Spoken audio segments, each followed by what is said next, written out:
You're listening to Climate Champions, a podcast from the Architects Journal. I'm Hattie Hartman, Sustainability Editor at the Architects Journal.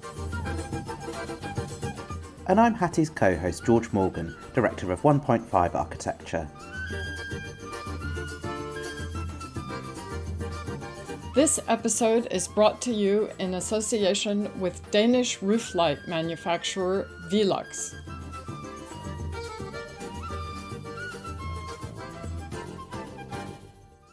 When you get students in a room and you start to ask these questions, how much agency do you have? What is holding you back? What would you like to see change in the design studio? You just get some incredible answers. They want to discuss this. They don't just want to be set a design brief, go away and give me a pretty thing on the wall for the end of year exhibition. And a curriculum that doesn't empower them to feel like they can change the world is a curriculum that is failing. In this episode, timed with the AJ student issue, we are speaking to Glasgow-based activist Scott McAulay, founder of the Anthropocene Architecture School. Our second guest today is Rosie Murphy, one of the coordinators of the ACAN education group. Scott completed his Bachelor of Architecture at the University of Strathclyde in 2019, just as climate activism in the UK built environment ramped up with the founding of Architects Declare and the Architects Climate Action Network. Frustrated by the lack of climate design skills in architectural education, Scott single-handedly founded the Anthropocene Architecture School as a platform for greater climate literacy for architects and to promote architecture curriculum reform. Scott has lectured on climate literacy at 19 universities to date, facilitated climate literacy CPDs in numerous architectural practices, and is a coordinator of ACAN's Climate Literacy Group. In 2021, he joined Archetype's Edinburgh office as a Part 2 architectural assistant while continuing his climate activism work. Scott, it's great to have you on the podcast today. You've given a lot of thought to how architectural education should address climate literacy. What needs to change, and what does a good curriculum look like? Thank you very, very much for having me. We are watching the world change faster than what's predicted. So a good curriculum no longer prescribes an outdated program. It asks questions, and it doesn't rely on the answer to every single new problem being a new building. So it's about working with what we've got. It's about changing the role of the architect from someone who creates lots of things to focusing on stewardship of the built environment. So that's a very, very key theme that at the moment is still not firmly embedded in the curriculum. So are things starting to change? Are universities responding? In some places there's good movement. There are things happening. It's not a kind of collective step forward. Some universities have definitely taken 3-4 fantastic steps forward, and there's some that are still quite stationary. In the same ways we've got a performance gap with how our buildings work, we have a huge gap starting to appear in the difference between universities who are taking this seriously, who are actively hiring people to focus on the climate emergency, adaptation, zero carbon buildings, and the universities who are simply doing what they're used to doing in the past. Teaching in that same way just doesn't make sense anymore. It's not just outdated, it's choosing not to change. There are still universities actively choosing to not do what we all know is required. So can you give us some examples of specific teaching initiatives that you think are successful and could be replicated elsewhere? Absolutely, I've got 3 prepared for you. At the University of Daniels in Toronto, there's an incredible studio called Toronto's Half Studio. So their sort of question is, what would it take to half the embodied carbon of the city of Toronto? So they don't just do design projects and hypothetical what if we did this? They work with practices. So they work with existing buildings. And this has resulted in practices changing how they work. It's resulted in students getting not just employable skills, but skills that can help to actually shift a practice they move into, which actually creates demand for them as practitioners. So it's a really fantastic way of blending academia and practice to push policy. So that's one fantastic example. If every single architecture school had a half studio, we'd make leaps and bounds immediately. Second one, there's a really fantastic studio at the Manchester School of Architecture. So it's called Some Kind of Nature. And it's a kind of vertical studio with students from Masters of Architecture, Bachelors of Architecture, Landscape Architects. And before they begin their project, they are all given a variety of introductory workshops. So I got asked if I would talk about activism and provocation. So I then used that as an opportunity to bring in agency as well. So instead of just teaching and saying, look at all these wonderful things that we've got the technology to do, it was how can you affect and shift and change opinions and circumstances around you from the personal up to the kind of community, societal. And just by creating the space for students to actually reimagine the future, they felt significantly more empowered. And when you ask students to imagine the future, which architecture school hasn't been doing for quite a while, which is absolutely mind-blowing, when you give them the space to come up with that, they come back with incredibly profound and really practical answers. And that's so just giving students the space to discuss, to articulate, to reflect, and to think about where can they put this into practice. Not just I'm going to learn, get a portfolio, go into a practice, I'm going to work, that's it. It's what else can you look at non-traditionally? So could you support tenants' unions who want to improve legislation for tenants' rights? Or do you want to work with kind of advocacy groups or NGOs who are looking to like shift cities to more active travel, so that sort of thing. And the third type is to look at, beyond just agency, to look at the entanglement of the architect. So to look at the policy situation, the kind of political context, and to ask the question, what is stopping the change that we all know we need to see happening? The Retro First campaign is saying take away the 20% VAT on retrofit. When you introduce that to students, they're shocked. They cannot understand why we are making it harder to do what we need to know. But there's a really incredible book that I thoroughly recommend that's called The Entangled Activist by Anthony Lawson. And there's a really, really powerful quote in this that's pretty much data and information and statistics has never resulted in a policymaker making a rational decision. So we've had 30 years of IPCC reports. Why are building regulations still so lackluster, so weakly enforced? So when you get students in a room and you start to ask these questions and ask them, how much agency do you have? What is stopping you exercising your agency? What is holding you back? What would you like to see change in the design studio? You just get some incredible answers, and they want to discuss this. They don't just want to be set a design brief, go away and give me a pretty thing on the wall for the end of year exhibition. And a curriculum that doesn't empower them to feel like they can change the world is a curriculum that is failing. Everything you have to say about agency in the wider world is so important. But to bring it down to a more practical level, you do need some basic skills as an architect. And when I studied architecture, there was a big divide between the all-important design studio and the technical courses, which students seem to view as peripheral. How does that fit into this new way of working that you're advocating? Yeah, I think this has to start being part of the design studio. You have to be practically applying your learning. So if you were to teach students to use whole life carbon tools, you could very easily be teaching every single wave of students coming through to run really high level whole life carbon simulations. It would not add an incredible burden. It's not as complex as schools are kind of holding it up to be. And if the schools were to invest in that, they could be providing this really bounty to the industry of people who are not just literate but can use the tools. We can be giving them the tools, giving them the place to not just be given handouts and reading lists, but to walk through, when I'm designing and I change this material, how does that impact the whole life carbon of a building? How does the changing the volume actually change? With these sorts of tools, you can see, it's like PHPP as well. If we were teaching things like that and having that just as a backstop, so alongside the education, students would be able to see and understand that they're not just being given these concepts to tick a box, but to understand that every single line that you draw, every design decision, that impacts performance, carbon, the wider kind of the embodied justice of a project. So the supply chain, are the workers being paid properly, looked after? Are they given sufficient PPE? Why do they need PPE? Is that a bad specification that you've used? It's probably petrochemical based. And you can embed these things. We need to start applying it. So if that means we start doing tutorials blended with seminars where there's discussion, or we're teaching how to use these tools, not just as this is me standing at the front of the room clicking some slides. It's an actual standing around a computer and seeing it used on a live project, blending the educational with the practice. So having lecturers who are people who do this in practice, who are up to date with the latest tools, and that blends really, really nicely. And we need to start looking at how are we preparing the tutors for tomorrow. It's not just the emphasis on the young generation. Like, the young generation are not cannon fodder to pick up the slack of what's been left on the floor for quite some time.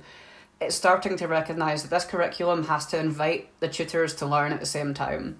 Yeah, well, the upskilling of tutors is a big issue in a field that's changing so fast. And tutors might not know that much about sustainability, or their understanding might be out of date. There's an issue of upskilling the tutors, but also, as you were saying, about having the right attitude, instilling an idea that the students should be able to, try and change the world. Yeah, it's a lot of it. When it comes to the tutors, I think the schools of architecture have a responsibility to give that CPD, to pass on that education, to create the opportunities for the tutors they're hiring to learn these skills. It's not just a case of, we are here to tick the boxes to say that you've done the learning outcomes according to a design brief that hasn't changed in 5 years. It's how can we ask better questions? Like, I would really advocate that students should be taught to ask better questions instead of writing manifestos.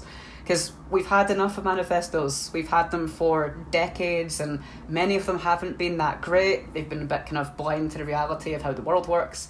But if students can start to ask these questions, and instead of just saying, okay, I've been asked to design a school, stepping out for a bit and saying, okay, so I've been given this site. How is the construction of a building on this site going to affect the local residents?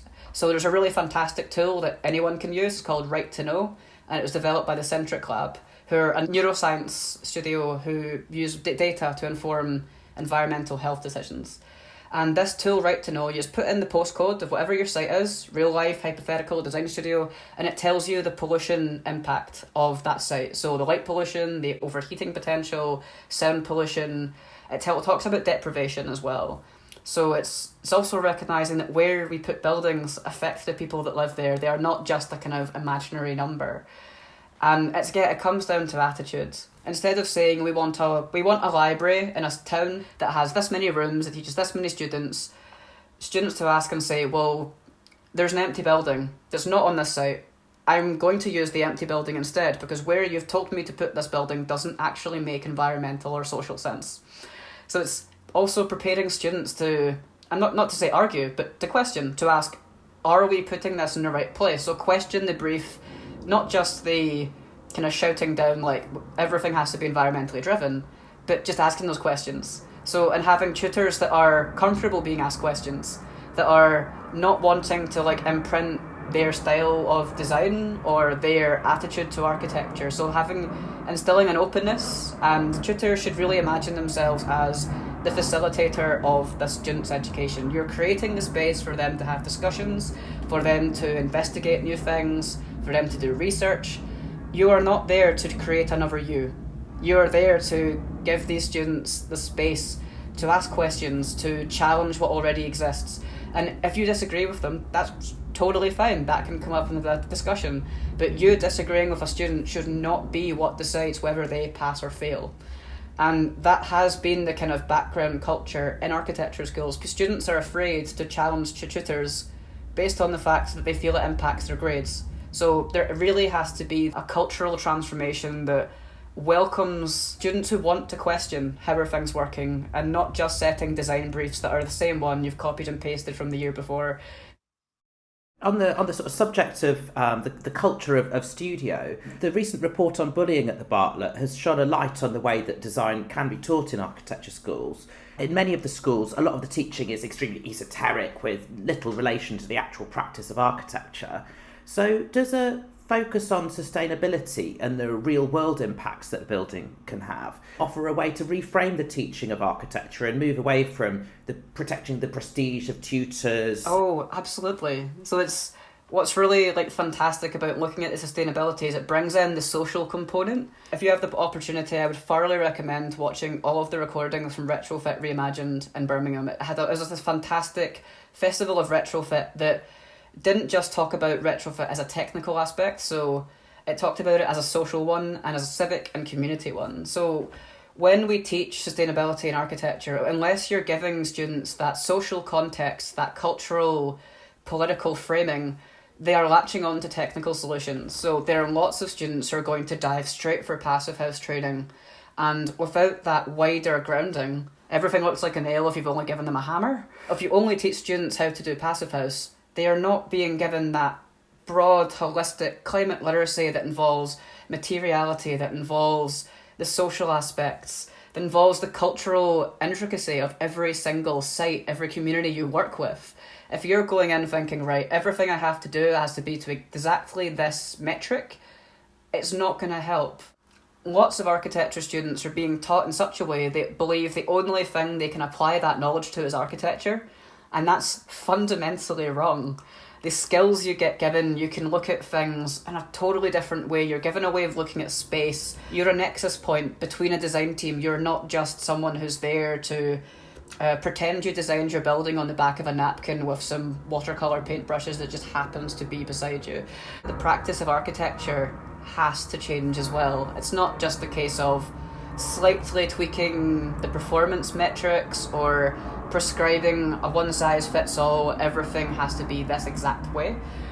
It's that cultural transformation. It's really giving people the space to ask questions, to unpack and really disentangle some of these traditions that architecture school has got bogged down in. But it's still running because that was the way the people who taught were taught.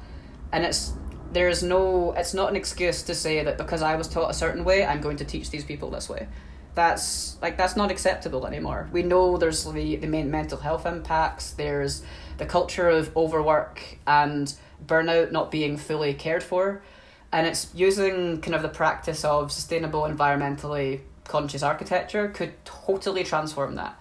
And also opening up what it means to practice architecture. So not just having architects teach students, having it multidisciplinary, even transdisciplinary as possible. Just having as many different disciplines, like every architecture student should be learning from structural engineers, should be speaking to kind of your mechanical engineers. We should be listening to builders. Landscape. Yeah, we need to have this. We need to have ecologists.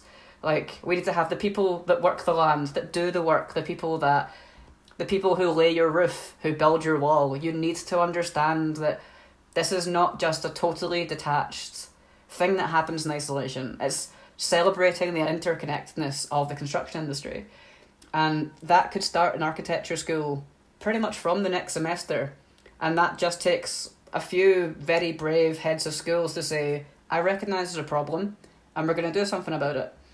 And trying to say that we can't do things unless we do it on a traditional timescale, there's no excuse for that anymore. The world is literally on fire. We can see that in the news pretty much daily. And unless we embrace that urgency and recognise that it has to be transformational, then we're just going to run in circles. So that relates to my next question, which is about fractional teaching posts, which of course can work well to make teaching more interdisciplinary. And it's a great resource also to have practicing architects bring the reality of practice into the design studio. But how does this fit with this notion you have of a kind of holistic teaching and ethos that will permeate the school? If you have people who are there just one day a week and don't really necessarily have the time to understand that ethos. If someone's coming in to teach in one sort of regard, they should be involved in the sort of social aspects of that department. So where people are getting to know each other, you should be able to have people coming in to teach that understand what the students are concerned about, what the students are being taught. But it's very difficult when, if you've, for example, got design tutors who are only going to be in for, say, 2 days a week, they're in practice the other 3. It really depends on what level are they also teaching. Because if you've got first year students really need a lot more support. So I want to shift gears a little bit, and I have a few questions for you in terms of where the state of practice is. The RIBA Sustainable Outcomes Guide and the LEDI Climate Emergency Design Guide have really pushed the industry forward, especially now that they're increasingly finding their way into design briefs. But Both of these documents are based on the premise that you can make a net zero carbon building. Often that depends on offsetting elsewhere. It's hard for designers to say that a new building shouldn't be built. So how real is a net zero building?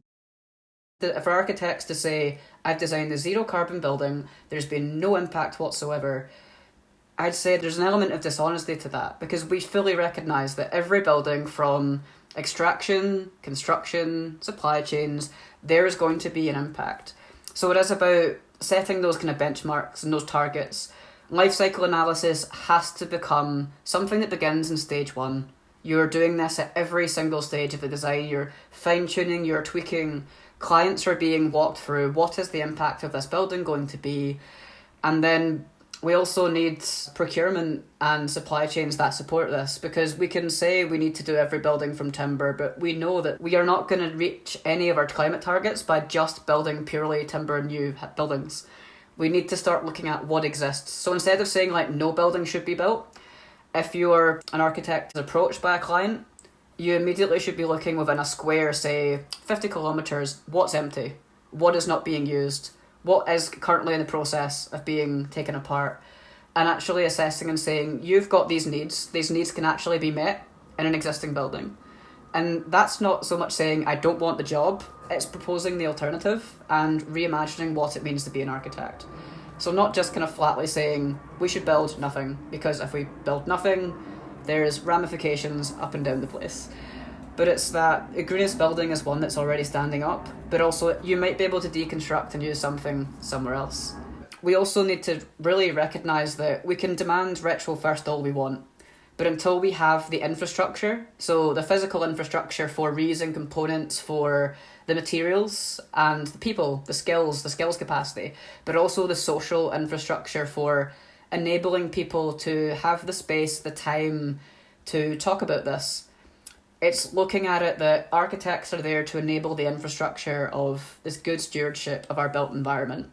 So we shouldn't be building that many new buildings. We should definitely be dialing that back. Practices need to start coming back with alternative options to what, even bidding for a project and saying, you want the building here, we've identified you could do it 5 times in different places, and here's the carbon savings.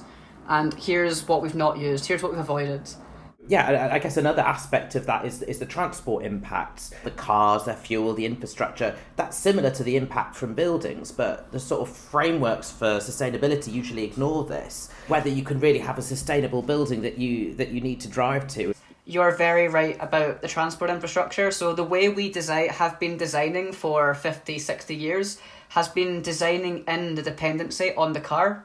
So it's been designing in a dependency upon fossil fuels. And that kind of the wider infrastructure is something that, as architects, I don't think we question enough. And I think that has to come into architectural education. But just, yeah, it's the infrastructure for retrofit we don't yet have. We don't have the skills capacity, we don't have the workforce yet. And it's such a huge opportunity for the kind of concept of a just transition. So transitioning to a greener, more equitable, more sustainable society in a way that puts the communities who have felt the impacts of climate change the most to the top of the queue again. Their needs are being met, and you're looking after the workforce, and it's all about caring and that kind of the empathy with the rest of the world and what is going on and what needs to be done. So Scott, you set up the Anthropocene Architecture School to plug the gap in what's being taught. Can you explain to our listeners what it is? So really, to introduce the Anthropocene Architecture School, it began as a provocation. For the Architecture Fringe, you had to offer a provocation in 2019 based on in real life. So my provocation was, architectural education in the face of climate change has become effectively obsolete. And nobody disagreed with me. I expected lots of kickback. Everyone just agreed and asked what's next. So the Anthropocene Architecture School developed from a provocation into really a facilitator of spaces. So I kind of took it to the Edinburgh Fringe, we did some workshops, then started getting invited into practices, invited to universities. So it really just became an incredibly agile teaching infrastructure. So sometimes I would put together studios with professionals, experts, consultants, and we would teach students using their projects as an armature for sustainable design education. Being climate literate is about a mindset as much as it is a kind of a list of competencies and skills. It's really, I defined kind of climate literacy a while ago as part of the kind of Cost Restore project, and it's a pragmatic understanding of the impacts of climate change upon what you're doing and the opportunity of what you're doing to positively respond. So it's not just a kind of a metric of I am 7 out of 10 good at this one. It's I am prepared to admit I don't know, and I know who to ask. It's as much knowing who to ask as it is to doing it yourself, because it's not always going to be done by one person. And that's something that in architecture I think is incredibly healthy to advocate for, because we cannot do it all ourselves. We're going to have to involve the entire construction industry and people who've got the skills we don't. So it's many different things. Scott, there are different kinds of activism, making demands on central or local government, or making a change yourself in the way you practice and the things you influence. And you've been quite active in Extinction Rebellion, and you've said that people have more power than they think they do. All of these big changes that we need, we have seen time and time again, the data and statistics has not been enough for our government to actually take the action required. But we've an example in architecture, your impact per medium-sized project is over 190 times the impact of your carbon footprint. And that's across the board. So that's a huge impact you can have by improving one project. But in having more power than you think, it's also more power than we are told.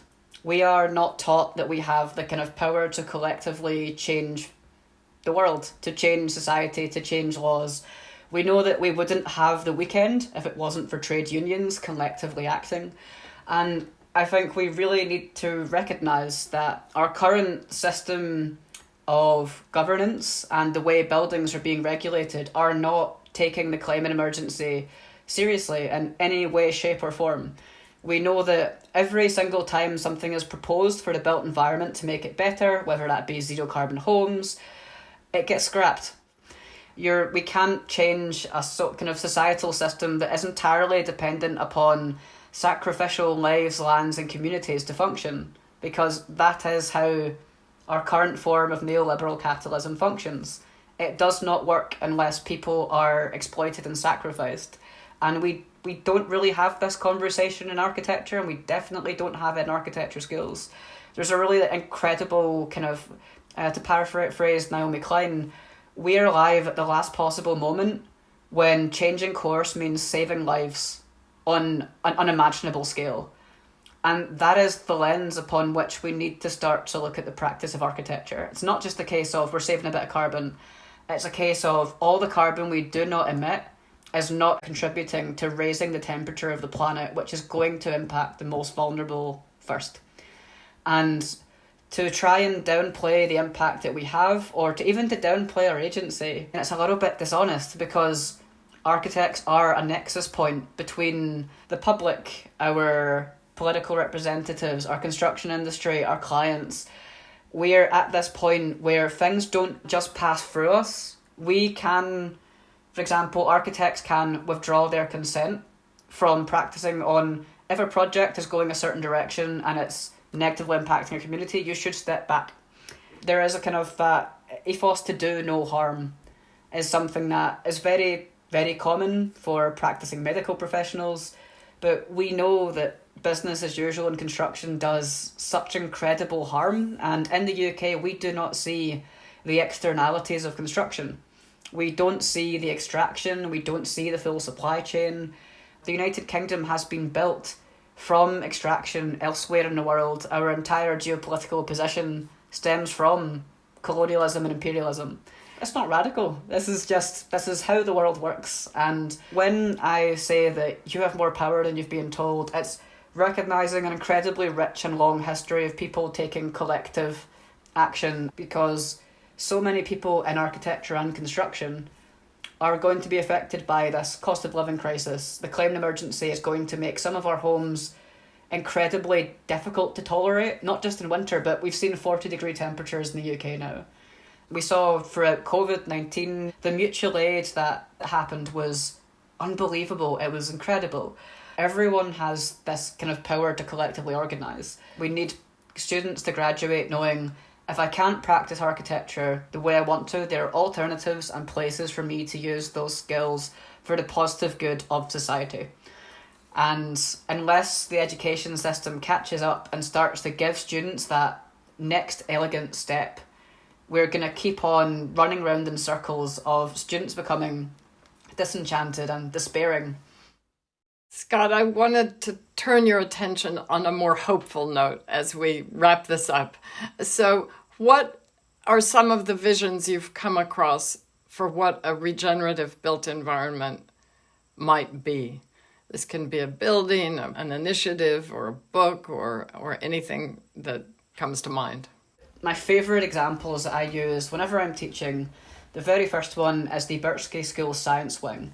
So this is a science classroom designed so it helps primary age school children learn science. So it's got allotments outside, it's got a green wall inside, it's got solar panels, and you can see how much energy is being collected inside. That school is designed to normalise regenerative living for children, and that's incredible.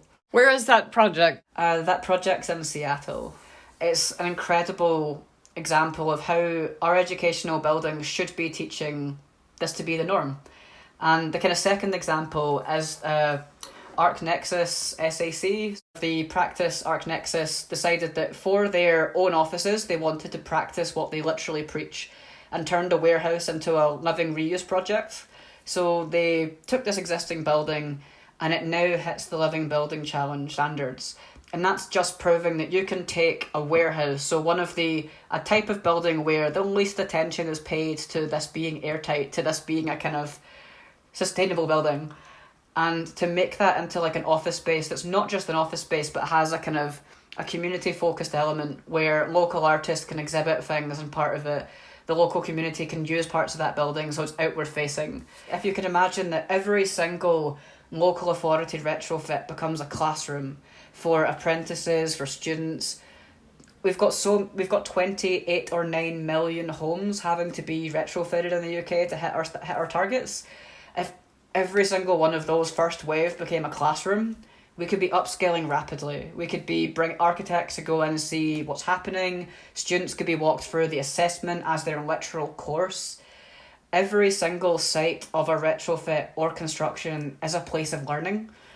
And once we can ground that in students' minds, and it's not just the norm, the way that we do things, it's not just you turn the lights off every so often, you do a bit of recycling, it's that the way that we live is not possible without fossil fuels. And if we want to stop using them, we have to drive down energy demand. We have to have things like degrowth, which is a incredible concept around regenerative design, and degrowth sit in perfect harmony.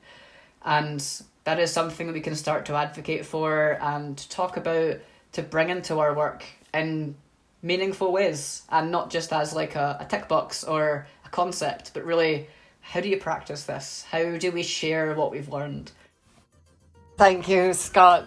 It's wonderful to hear all that you have to say on this topic. Yeah, thank you. That was great. That was fantastic.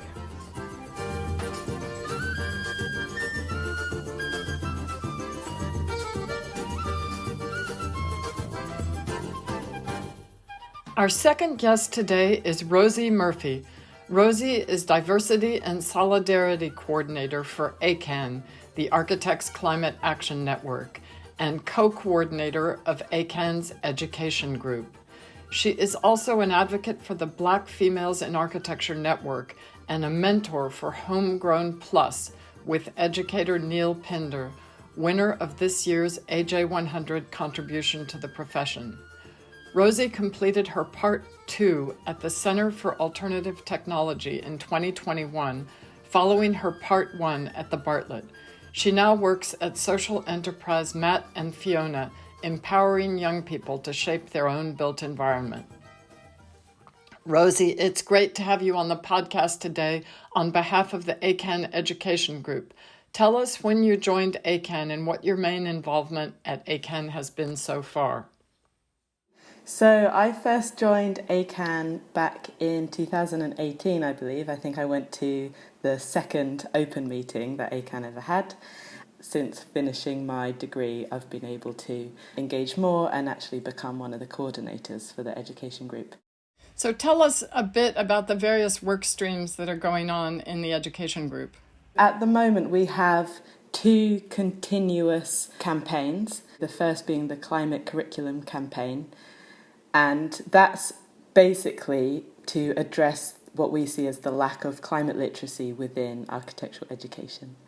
And the second campaign that we have continuously running is STUCAN, the Student Climate Activist Network. Tell us about the first one. How are you getting on with your campaign for curriculum reform? The Climate Curricula campaign started back in 2019, and in its first 2 years we've done a number of interactive workshops, and these were addressing tutor and educator upskilling. We've had discussions with the RIBA and the ARB and SCOSA, all together having a roundtable discussion. And we've also had open discussions with students supplying resources and the toolkit that we've since created. And one thing that we found in the education group is we're working with students and educators who are very much on an academic timetable. So energy sort of peaks and troughs as students graduate and move on and become employees in the work field or move on to other things. And since we come to the end of what is a summer of unprecedented temperatures, now is the time to be galvanising the next cohort of students and engaging them in sort of what the next sort of second wave of activism might be within the group. The toolkit is excellent and it sets out specific actions that students can take. Do you feel you can get traction with that now? I mean, how are you going to go about it? With the toolkit and with STUCAN, we were able to make a number of free online resources that are available to everyone to access. And they covered things like how to start a student group, how to complete a survey to find out what your individual university might need. And now we have the opportunity to learn from those first attempts and then either adapt, change, evolve those initial ideas for action moving into these next couple of years. Because there seem to be loads of these STUCAN groups operating in different universities. Roughly how many are there, and what are some of the initiatives of the particularly active ones?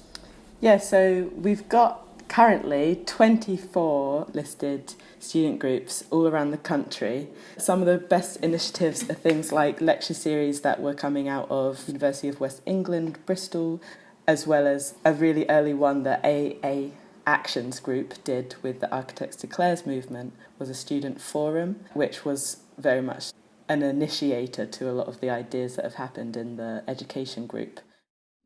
So you studied at the Bartlett for your part 1 and then you did the master's at CAT, schools with very different ethos and approaches. How do you think design for climate emergency can best be taught? Yeah, so my experience at the Bartlett, this was I graduated back in 2017, so at the time I was very frustrated at the disconnect that I was feeling between my sort of passion and connection to nature and then what I was learning in architecture school. And similar to lots of other people, since we've done the student survey back in 2021 with ACAN, I know that my experience was not unique. So I was on the hunt for a school that was more equipped to teach the technical aspects, but also sort of a holistic approach to sustainability. And I do think that I found that at the Centre for Alternative Technology. So CAT is a very short, small course with a cohort of 15 to 20 people. And in a much larger sort of mainstream university where you're looking at a cohort of 100 to 200 people, the comparison is more between the design studio scale and how design studios construct themselves and write their briefs and work with students and create sort of connections between the students. It's interesting what you say about the flagging of that 2019 early Greta passion, and how do you sustain that and refresh that? And I think particularly in the context of students and schools, that's an interesting question. And I think I'm learning about sustainable methods of organising and restoring each other's energies as well through participation in ACAN, where I'm learning more about climate activism and volunteering and working in sort of non-profit organisations.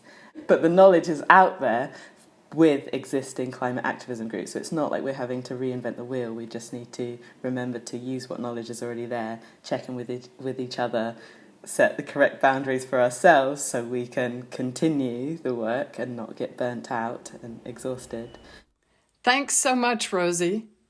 And to all our listeners, if you're a student or an educator and you're interested in joining the ACAN education group, you can email education@architectscan.org.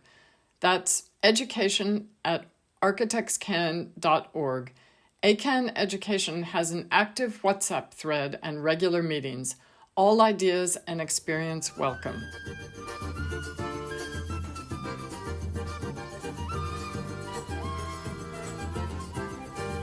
An enormous thank you to Velux. This episode is brought to you in association with Velux. In our next episode, we will be speaking to Patrick Bellew, founder of environmental design consultancy Atelier 10.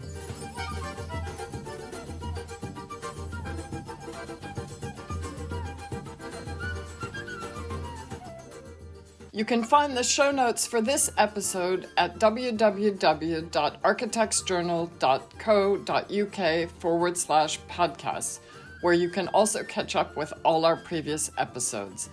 If you're enjoying Climate Champions, please subscribe and do rate us on your favorite podcast platform. It helps people find us. Thanks.